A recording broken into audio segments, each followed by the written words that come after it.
Remember God's faithfulness.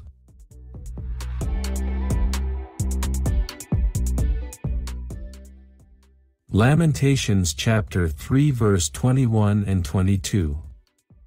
This I recall to my mind, therefore I have hope. Through the Lord's mercies we are not consumed, because His compassions fail not. Mga Panaghoy, Kabanata 3, talata 21 at 22. Ngunit ito'y naaalala ko, kaya't mayroon akong pag-asa. Ang tapat na pag-ibig ng Panginoon ay hindi nagmamaliw. Ang kanyang mga habag ay hindi natatapos. When life feels heavy and your heart is weary, pause and remember the faithfulness of God. Kahit sa pinakamadilim na panahon ng iyong buhay, tahimik na ipinapaalala sa iyo ng kanyang awa na hindi ka kailanmang malilimutan. Every sunrise testifies to His steadfast love, whispering that yesterday's pain cannot cancel today's hope. Ang kanyang habag ay nagbabago araw-araw, nag-aalok ng malinis na pundasyon para sa mga pusong nagtitiwala. Hope isn't found in circumstances, but in the unchanging nature of God. Kahit na ang mundo ay magbago, ang kanyang mga pangako ay mananatiling matatag at sigurado. Grace invites you to recall every moment He carried you when you thought you'd fall.